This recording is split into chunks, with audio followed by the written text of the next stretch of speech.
What's up, YouTube? DuelCrazy coming at you with a brand new deck that I haven't actually profiled before. My new Dark Lords deck that I just started running last week at the first UDS, and actually didn't do too well, but I also didn't brick with this deck, which is what it's been kind of prone to do. This is my build. This is kind of gonna be my test model for where it starts at. But it's still a pretty decent deck. It's fun, and it can actually do some pretty decent combos. So without further ado, I'm going to get into the deck. One thing I love about this deck is that it's really fast paced with the way that it's built, and it goes really well. So you want to run 3 of Dark Lord YuGiOh, basically to start off card. If you have this in your hand, you can dig even deeper into your deck with his effect and basically ditch him and another Dark Lord card to draw 2 more cards. And then with the added benefit of if you have a Superbia in the graveyard, it lets you basically bring him back. And then if you have another one of him or another level rank 10 in the deck, you can basically make the door card. And then I was running 3 of these. I actually just dropped it down to 2. Dark Lord Nastin. His effect is pretty nice, decent. Discard 2 Dark Lord cards, basically special summon him, and they all have the same similar effect where you can pay 1,000 life points to activate the effect of any Dark Lord card in your graveyard, and then shuffle it back into your deck. And then you run 3 Superbias because you definitely want to have Superbia in the graveyard along with some other Dark Lord or Fairy type monster. Plain and simple, bring it back from the graveyard, add its effect.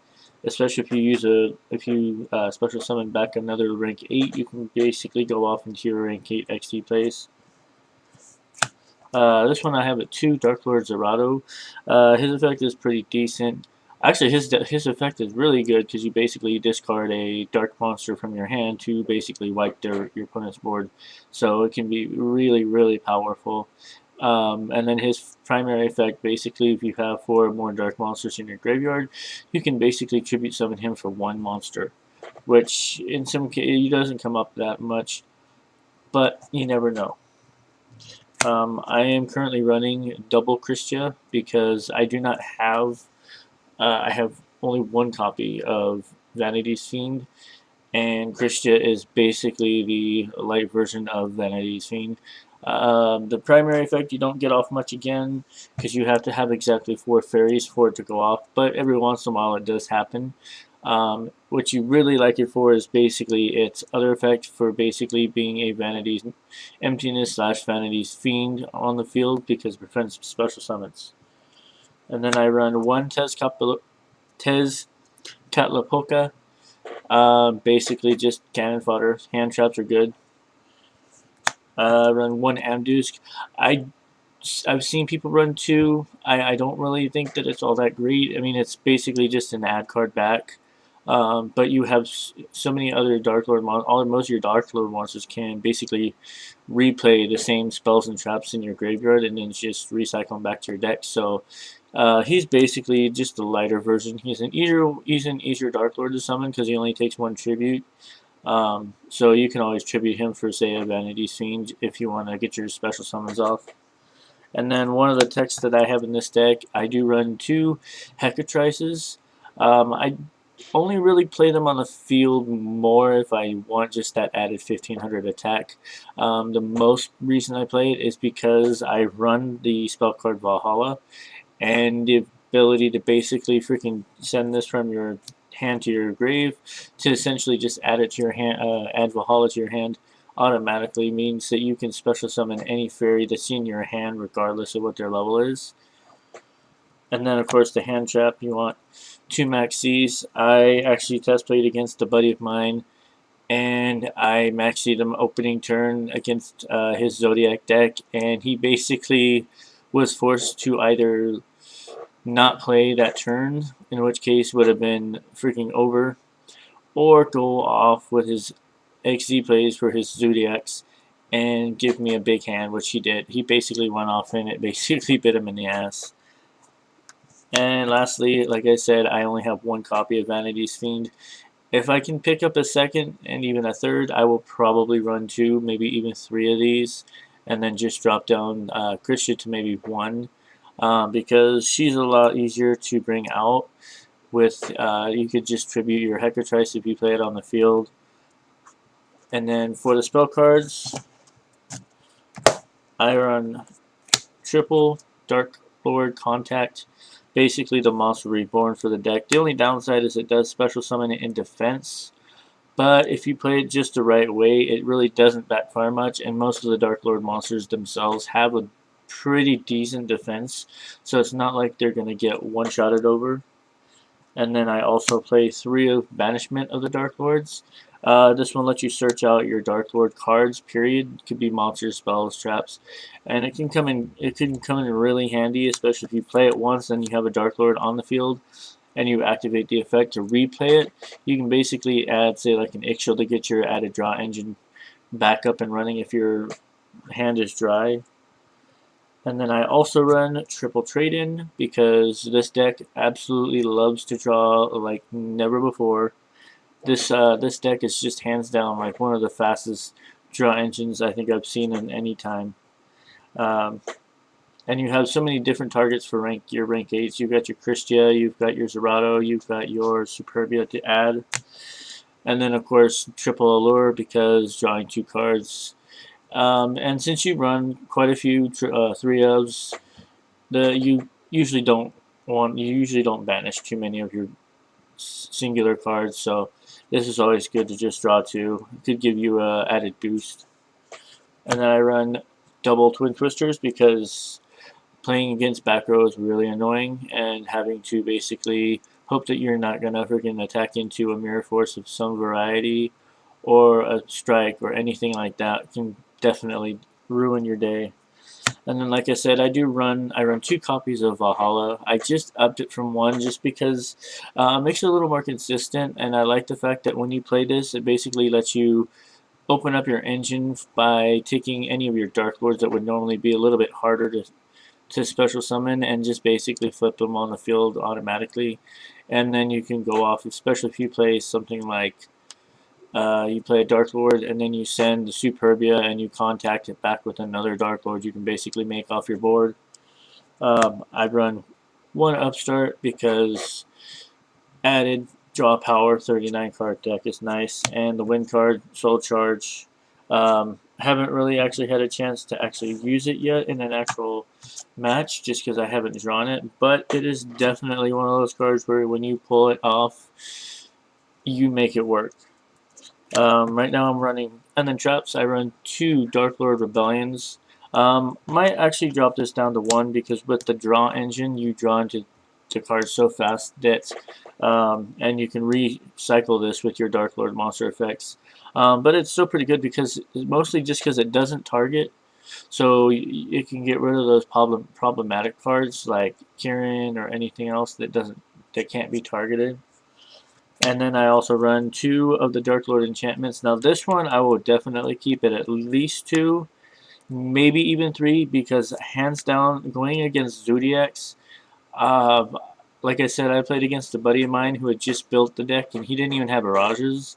But I basically activated this, took control of his, I think it was a Broad Bull, and then I immediately tributed it off in the main phase 2 for a Vanity Scene, and that basically just said F you to him. And it was just a really, really fun way to pull off. And then, of course, you still run the 1 Vanity's Emptiness, at least until it gets banned, because everybody keeps saying that it's going to get banned, so we'll see. Like I said, this deck is definitely fast-paced. And then onto my side deck. My side deck, I'm still working on it. I just literally threw it together at the start of the UDS right before it started. So it's just kind of standard. Run 2 cherries. I do side in or extra decks, say like Totally Awesome, just because there's still those people that play that deck. Ghost Ogres, from what I've seen on other deck profiles, you basically run this because, especially against Zodiacs, it can basically break off their combo plays. Double Gamma Seal because basically they get off their Bob Bowl, they get off their Dryden, you basically kaiju them, and it's over. I think I have a second copy of this, but right now I've got one DD Crow because you can activate this when your opponent's going to try to target something in the graveyard and just basically banish it out and stop their plays. I do run triple systems down. I might not actually need to run this anymore because I'm pretty sure most people are going to be running Zodiac, specifically some variation of it. So you might not see near as many, say, ABC decks or Cosmos or anything like that anymore. But it still comes in handy. I do side deck. I decided to side deck this. I haven't tried it out yet, but it seemed like a pretty decent move. 2 Monarch Stormforth. I mean, basically, you add this to your hand, you draw it. It's quick play, and it basically lets you use your own opponent's monster to help you bring out your big Dark Lord monsters without having to play anything. And then, of course, for right now, I do have this as a third. It's a third copy. I'll probably take it out eventually, but for right now, like I said, my freaking side deck really isn't super cleaned up. And then lastly, the Storming Mirror Forces, because returning monsters to your opponent's hand when they're trying to go over you is pretty funny. And then onto my extra deck. Right, again, this extra deck right now is still being formed. And to be honest, most of the time, there's only a couple monsters in this extra deck that I've actually gone through and actually played. For the most part, most of your Dark Lords have enough attack points that you really don't necessarily have to go into your XD plays. But I run 1 Dora. I might up this to 2 because when I played it at the UDS last week, his effect single-handedly prevented him from being Dark Hold. And I had him and I had a Red Eyes Flare Metal on the field along with Superbia, and literally he played Dark Hole. I detached, activated effect, targeted himself. Of course, Red Eyes Metal can't be destroyed by card effects anyway, so the only thing he got off the board was literally my Superbia, which was in defense, so it really didn't matter much. This card is actually really good, especially since it's a 32 attack, and the fact that it's 4K defense is definitely not hurting either. I have a second copy. I might actually just slide that in as a second copy. Lancelot. It's another good card. I haven't gone into it yet, but it's definitely been in a lot of other deck profiles that I've seen for Dark Lords, and it's pretty good. 1 Felgrand because shutting off monster effects is pretty sweet. And I do play Dark Matter Engine because basically taking your opponent's monsters and being over the head with them definitely isn't bad. 1 Harbinger because fuck playing spell cards from your opponent and using it as cannon fodder for later. And then again, like I said, I run 1 Red Eyes Flare Metal Dragon. This card, I just set it on the board in that match, and honestly, it took a while for them to get it off the board because they actually had to attack over it, as well as the fact I had my Dora on the field. And like I said, I do also extra deck 1 Totally Awesome, just in the event that I go against a paleo deck like that or anything that's running Toad, because you can cherries it and basically just prevent them from going off into that annoying combo. 1 interesting set of card that I do play is this Phantom Fortress.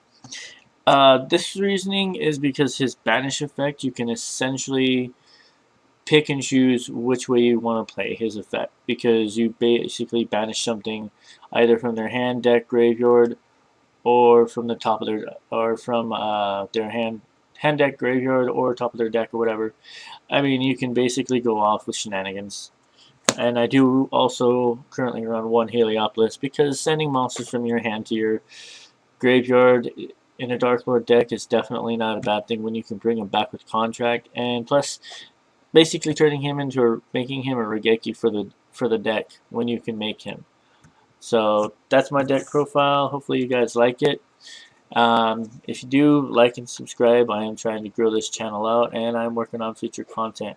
But this is DuelCrazy signing off.